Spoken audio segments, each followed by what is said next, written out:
Okay, so I was going to come on here and explain myself with what I said in part one. And then I realized that why the fuck am I going to keep wasting my breath and my energy trying to explain my situation to people who have no interest in listening? If you don't even care enough to ask me any questions or be there for me or anything, then you already show me you don't care. So why the fuck am I gonna keep trying to explain myself? And the thing is that I recorded that video nearly a month before I even posted it. Well, I had posted it multiple times, but I kept deleting it because I was scared. I knew that they were going to retaliate, which is exactly what happened. Which just goes to show, if you listen to my story at all, if you watch that video and you think to yourself, the best course of action, the best decision I can make is to destroy her further, you're an evil person. You're an evil fucking person. Like, and that's the biggest lesson I've learned from this fucking journey. And it's the exact reason why I said that God makes mistakes. Because he keeps giving us chances. He keeps giving us lessons that we ain't ready for. He just like all of us, think that people have more potential than they actually fucking do. And then they fail. And then they continue to fail to learn the lesson. And see, what pisses me off the most is the biggest mistake that God made was sending Jesus here. Because Jesus is beautiful. The sacrifice that Jesus made, knowing exactly what was going to happen, knowing all the details of what was going to happen to him. And he still continued to be nice and kind and loving and helping people and trying to show them the right way. And we fucking ruin it. We take it for granted every single fucking day. And, I had always wanted to live like Jesus, right? Like, be the best version of myself, be as close to Jesus as I could possibly be. I'm not a liar. I'm not a cheater. I'm not a thief. I have done those things in the past. Candy bar, school book fair. But I'm a good person. And I want to be as close to Jesus as I possibly can be. But to do that, you can't lie. That's the most prolific sin that exists in today's society. We all get scared and we think that the easiest way is to just lie, to not tell the full truth. And that's why we're all fucking sinners. And it pisses me off that people use Jesus' sacrifice as an excuse. Oh, well, he forgave me, so I can just go and do the same thing over and over and over and over and over again. It's fucking gross, dude. It's so fucking gross to literally say in the same sentence, I'm a sinner, but Jesus forgives me, and then to go and do it again. It's gross. And that's the whole reason why I posted my video, was to show that we have to learn the fucking lessons. We have to. I mean, you don't have to, right? Because there's free will. But I'm tired of bullshit. And the thing is that even when you tell the truth, you still get bullshit. Matter of fact, you probably get more bullshit because people hate when you tell the truth, which is why they retaliated on me. And that's fine. I'm going to get my kids back. You can try and take all of my parental rights and screw me over. But I promise to God, just like Jesus, I know the end of my fucking story. God showed it to me. And all he told me was that you got to tell the truth. That's my only sin. Now, I was having unmarital sex. And God told me to stop doing that. And when I didn't listen, when I made excuses because I was using protection and I was grown and I wasn't exposing my kids to it, I made all the excuses that it was okay. But it wasn't. It was a trick from the darkness to get me to restart the same chapter, the same cycle, just with a different person.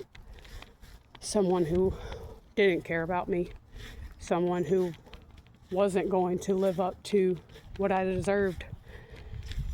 And it's unfortunate, because this person didn't seem like a bad person at the time. And honestly, I don't know if he is. But he's not here helping me. I think that says as much as I need to know, right? So, I feel like we just have to be honest. That was the whole point of my video, was to be honest, to tell everything that had happened to me, not to hurt anybody, but to teach lessons. We know when we're doing something wrong. We know it. We just lie to ourselves and excuse it because it's easier than facing the truth. But you don't learn the lessons that way. You can't. You can't learn the lessons unless you're being honest. Radically honest. Not, I want somebody to lie to me because it'll make me feel better. No, it won't. Because you're going to end up finding out the truth either way. And then it's going to hurt even more later. So, in the event, or in the, what is that word? Whatever.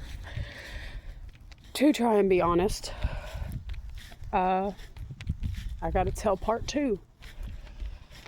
And that makes me even more scared than sharing part 1. Because they're going to use it against me. I already know that. But the thing is that no matter how I react, whether I act extremely sad or whether I act extremely happy, no matter how I respond, they're going to fucking have a problem with me. I could come on here sharing all my tears and all the fucking struggles, and they're going to use it to make me look unstable, and I come on here being happy, and then I don't care. So, either way, I just have to be myself. And, wait. Because the thing is, like I said, God already showed me the ending. When I got to meet my son. I had been meditating for months, the whole time that I was pregnant and didn't know it. And I had been meditating and praying and doing all my Bible study and everything, just trying to go get really close to God, really build my connection with God. And one night after I had the miscarriage, I was sitting there meditating, and I had been struggling since the miscarriage to really focus and like get in the zone. But I kept trying. And one night I was sitting there meditating, and a door came up.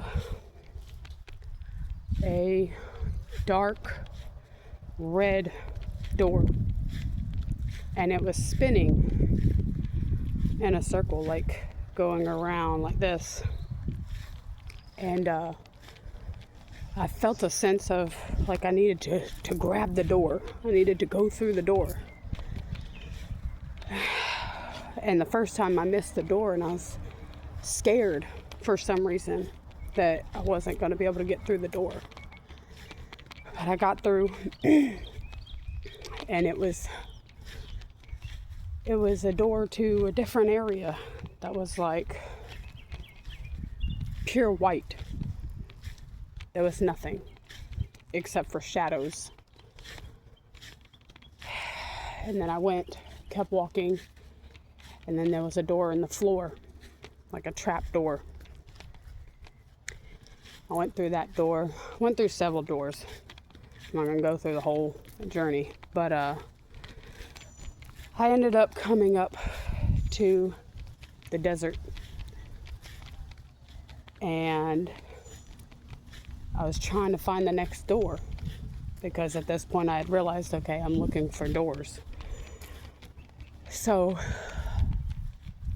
I'm going, and I find a cave in the desert, and there's 2 guards standing at the entrance of this cave, and it's like got a windy tunnel, and then it goes into like this big room, and there's a whole bunch of kids sitting there on the ground, but only one of them like turned and looked at me. And then we didn't communicate. It was almost like just energy. And instantly I knew that it was my son. I just felt it.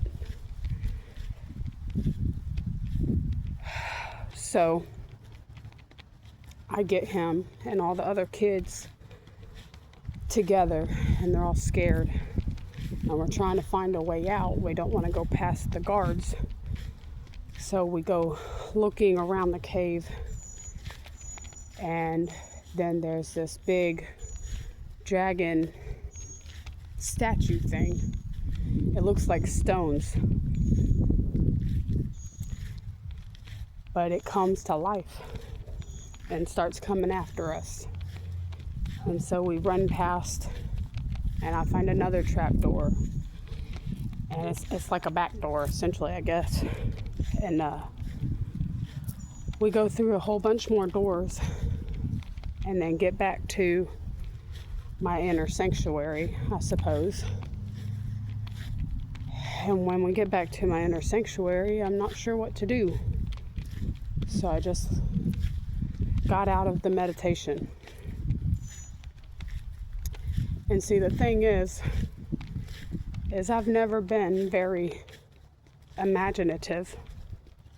I have an imagination, but more practical, more realistic. I've never been one for fantasy and sci-fi and supernatural. I never believed before all this stuff started happening to me. I didn't even believe in miracles and stuff, like Christian spirituality. I didn't even realize. I just didn't know. And so then I go in another time to meditate, and then I'm talking to my son, who I named MJ, which was hilarious because it was before I even knew that the Michael Jackson movie was coming out. That's crazy. But anyway, so I go back into meditation, and I'm talking to my son about what we're supposed to do next. Like, who are these kids? Like, where'd they come from? And he wouldn't tell me, or like I didn't get any kind of feelings. So I ended up taking them. So in my inner sanctuary, there's a light door that's like golden aura, and then there's the dark door, which of course is shadowed. And then both the doors that I had gone through, the dark red door that I had originally went in was back in the back, and then the other door that we came out of, the back door, was on the other side and was kind of like a orangish, burnt orangish color. And so I ended up taking my son and the other kids into the light door. And we sat in there for a few minutes. They were all giving hugs and everything, and we were praying together. And then slowly the other kids just started kind of like dissipating, like disappearing. And but my son didn't. And so we go back into my sanctuary, and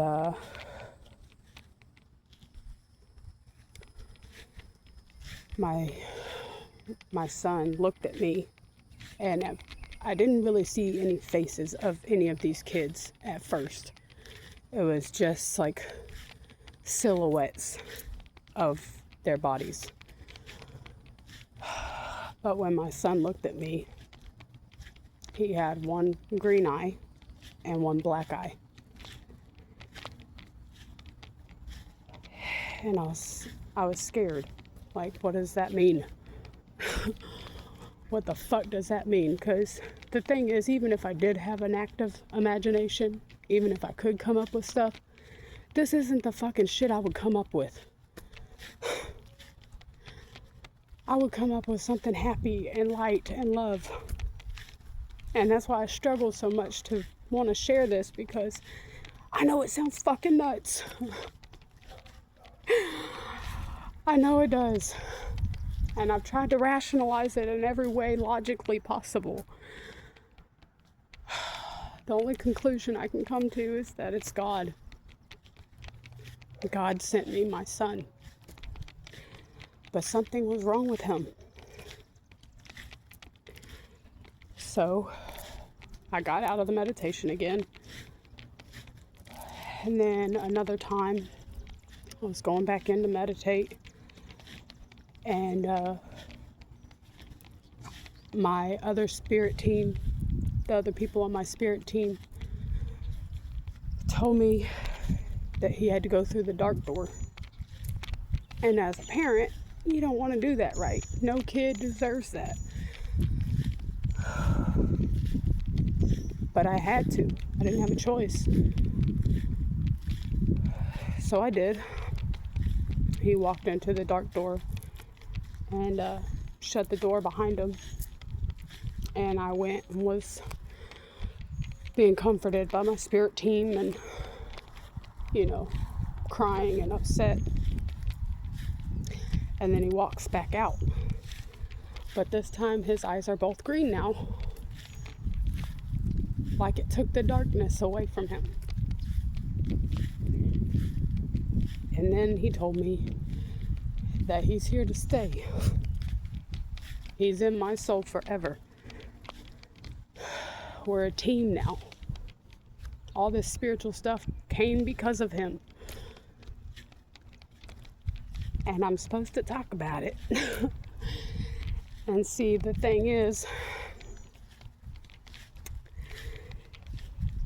that the reason why I named him Michael, MJ, and his last, the J doesn't stand for Jackson, by the way. That was the father's middle name. But I named him Michael because my twin brother's name was Michael. And unfortunately, my twin brother was also killed in the womb. And I didn't realize that. I didn't connect it. I just felt called to name him that because of my brother, but it wasn't until I went into another meditation that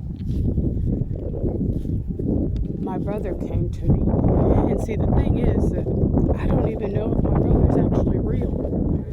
Like, I want to take my mom's word for it, right? I want to believe that that's the truth. But even she doesn't know if it's the truth. There's a lot of questions surrounding my birth.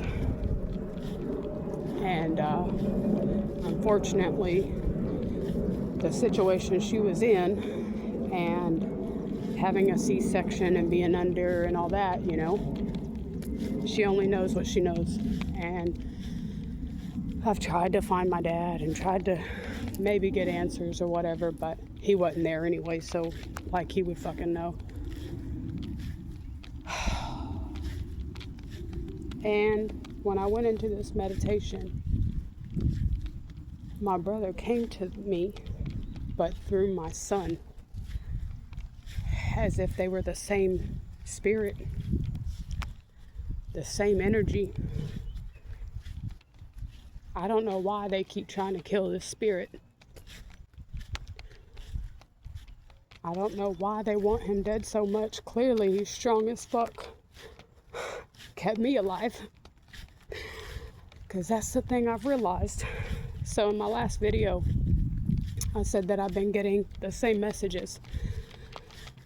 I've been getting new messages, right? So after the miscarriage and pregnancy loss messages, I was getting messages about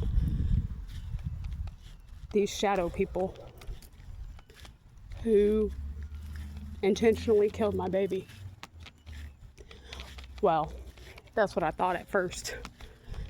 Come to find out, the death was actually the miracle. Blessings and miracles don't always look pretty, right? The darkness wanted me to be pregnant with somebody who wasn't the right person for me, who wasn't going to do right by me. And I knew that. So I ended that. And it really sucked. But now looking back at it, it was almost like I was under some kind of fucking love spell. It made no motherfucking sense. Dude came out of fucking nowhere, constantly talking about the Freemasons and money, and we had this on-running joke about him being Dexter Morgan. Talk about a fucking joke. And now I'm not accusing him. I don't know what he did or didn't do. Shit, at this point, it could be some fucking black magic that somebody else is fucking doing on both of us. I don't fucking know. And honestly, it really doesn't fucking matter at this point, because the whole point is, if I can't fucking trust you and you have no interest in wanting to build that trust with me, that's it. Like, that's it for me.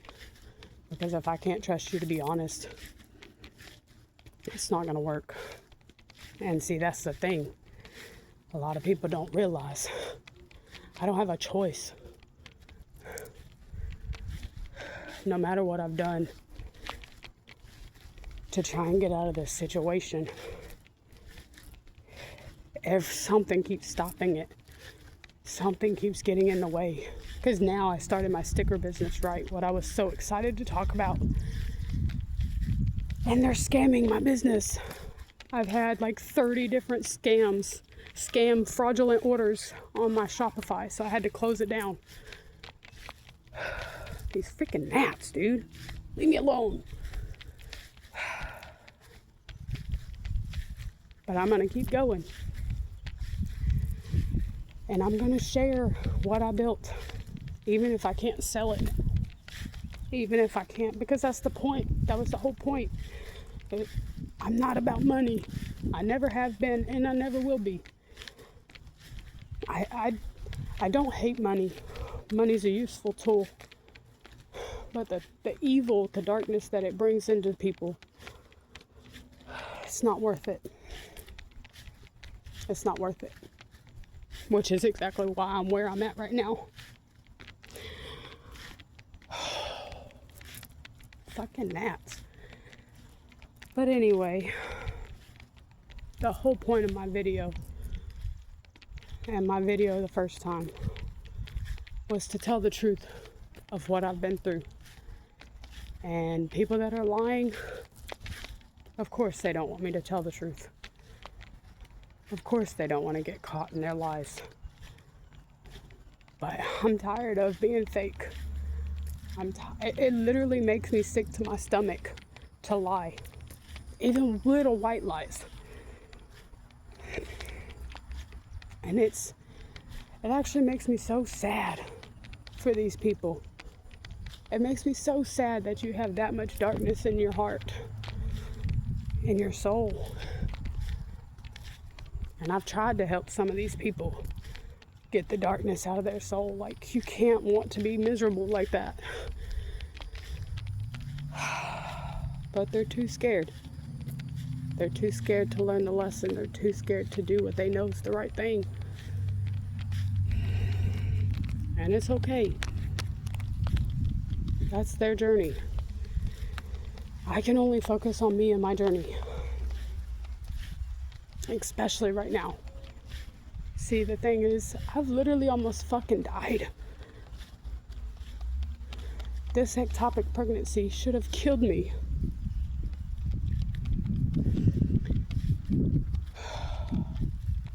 But God saved me. He caused the miscarriage to save my life. And then gave me my son anyway. And gave me the ability to see my daughters. Didn't even know astral traveling was really a thing. So I'm not scared. I'm just sad for people that they feel like they have to live that way. Like I said in my first video, there's not anything ever worth doing in this world that would make me have to go against my morals and ethics. There's not. I won't do it. These people want me to act out crazy. They want me to be mean and ugly just like they are.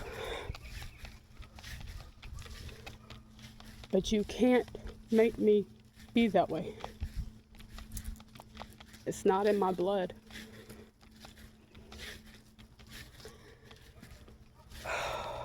And you know, it's crazy as hell. The twin thing all ties back into the Yoruba tribe that I didn't even know fucking existed. Ocean came to me after Moses and Jesus. Moses was first. He's the one that told me I couldn't lie no more. And then Jesus told me to forgive. And I really, really struggled with that. Because it really pisses me the fuck off. It really pisses me the fuck off that so many people disrespect Jesus and then say his name in praise. It's so gross. It's so fucking gross. If you're out here lying, cheating, stealing, you do not believe in God. You do not. Because if you did, you wouldn't do that.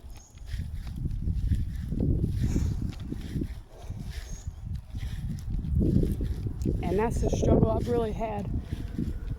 Trying to be like Jesus. Just because when do we get to fucking stand up? When do we have to stop turning the other cheek? But that's the whole lesson. Is to let go and let God. The Creator's going to move the pieces for you if you're doing the right thing, if you're learning the lessons. So I'm committed to learning my lessons. I will be celibate. until the day I die, unless God brings me somebody amazing that I truly trust.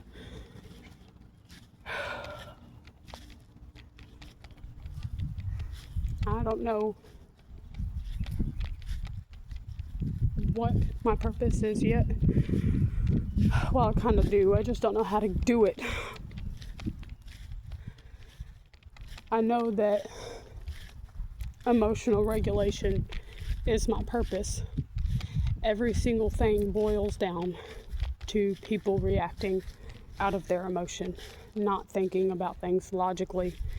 And we all know that, right? We all know think before you act, but none of us do that. And I built a program that I think that would help. I built a program that I think should be taught in every institution to parents, teachers, in schools, in prisons, in courts.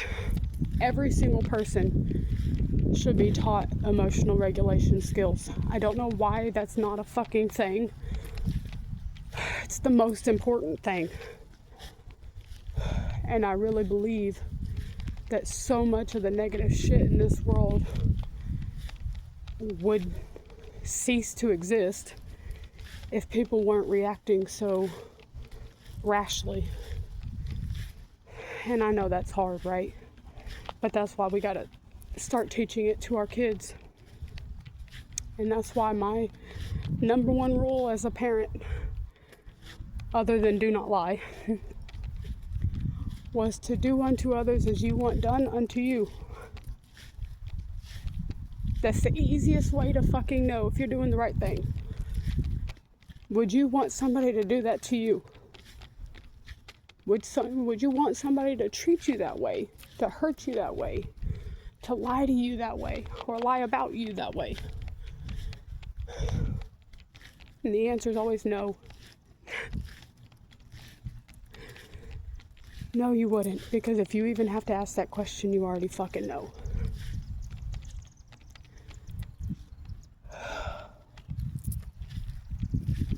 So, I built this program that I want to get out and I want to share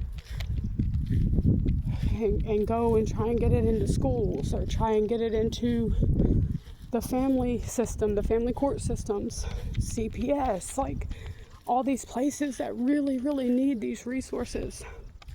Actually, people to sit down and listen to them, because there's so many people, places, institutions. You know how many times I've been asked if I was being abused or if I'm in a situation where I feel unsafe, and I've told them and they did nothing? That's not right. That's not the right way. And we know that. We're supposed to help people.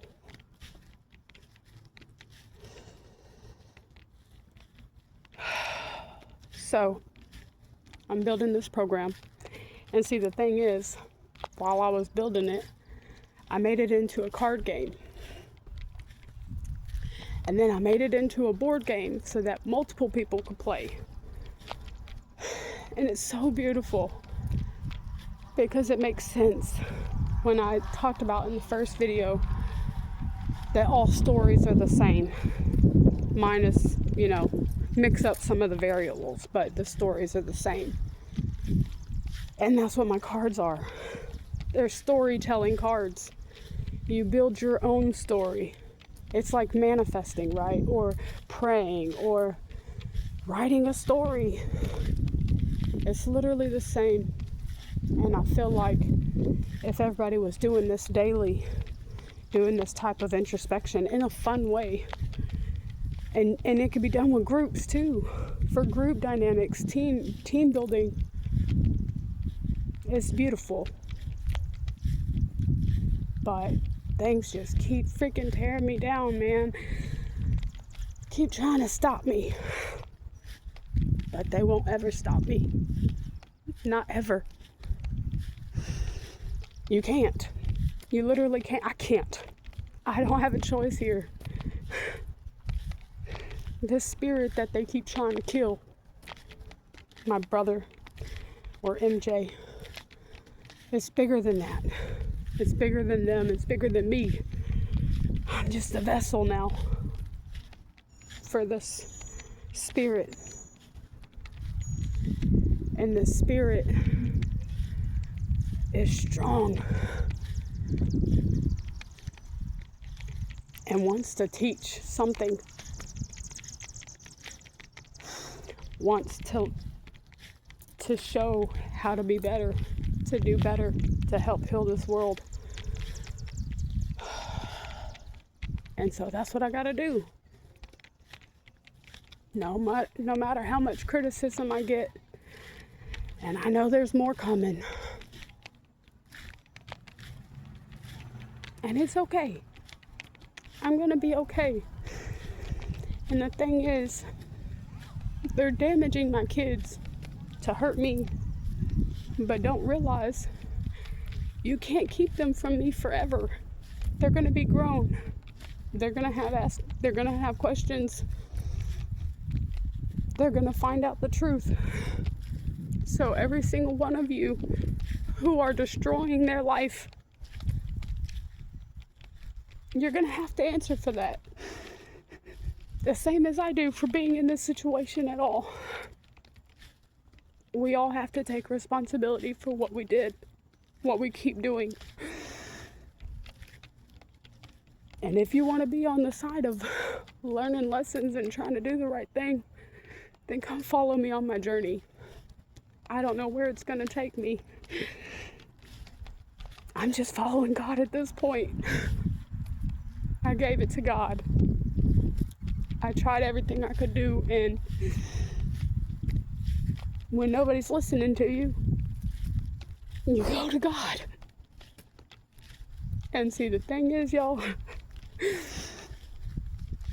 after I lost partial custody because I lost my house and everything, or was about to lose my house, I was crying and upset one night in bed in the dark by myself, and I just prayed and begged anyone, anything, any creature, entity, God is anyone who is light and love and honest, please come help me. Be careful what you ask for. It's overwhelming as fuck. But they've come through for me. They've saved me.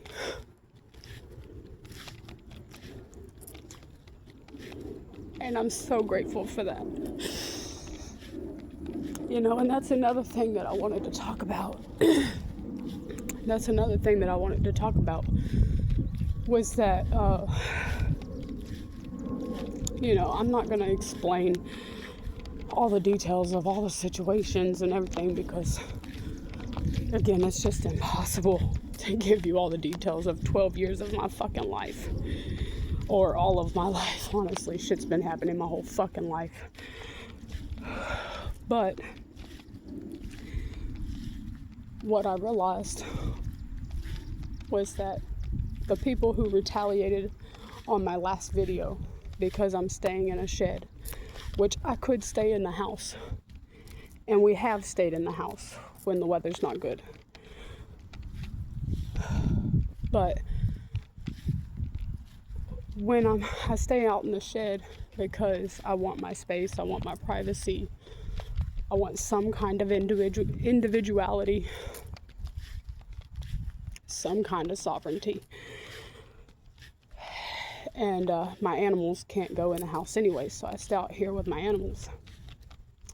But I'm grateful for that. Even though it's a shed and I'm not as comfortable as I'd like to be, I'm so grateful that I have that.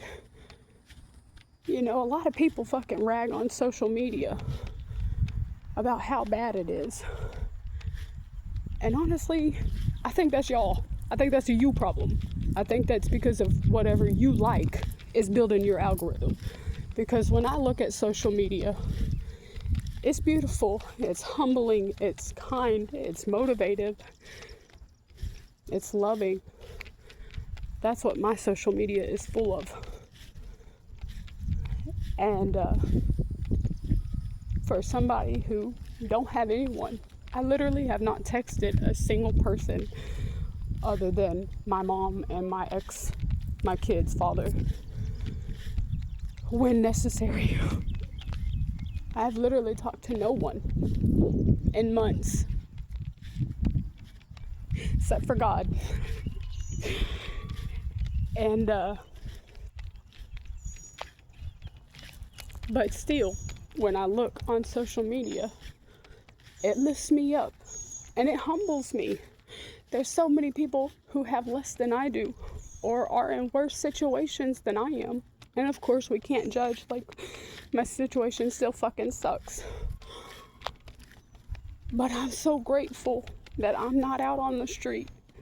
I'm so grateful that I had at least one family member that would help me, or do their best to fucking help me. Even if there's drama and everything, she still has tried at least. And that's the saddest fucking thing to me, that homeless people exist because they have shitty fucking family.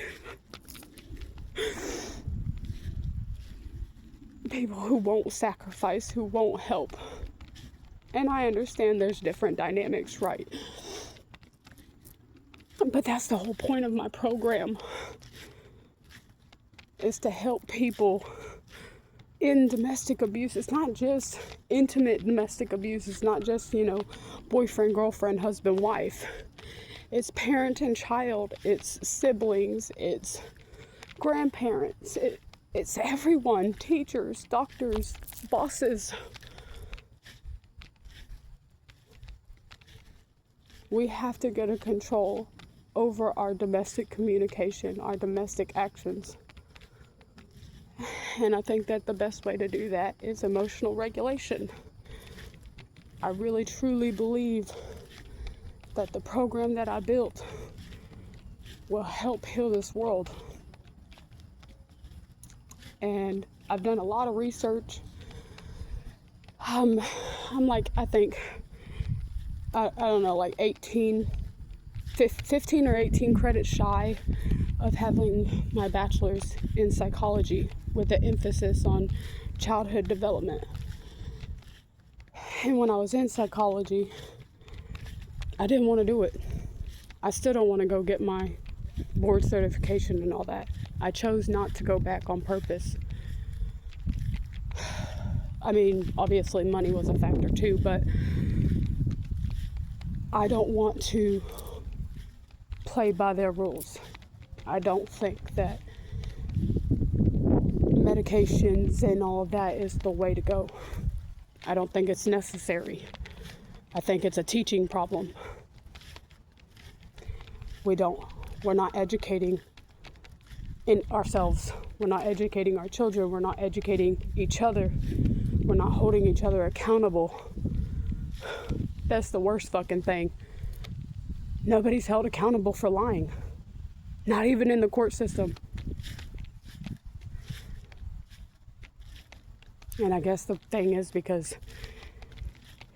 we can't prove whether it's a lie or not unless we can't, If you can prove it, then it's a lie. But if you can't prove it, then there's reasonable doubt, right? But there's got to be some kind of accountability here. You can't just go around and keep lying and manipulating people.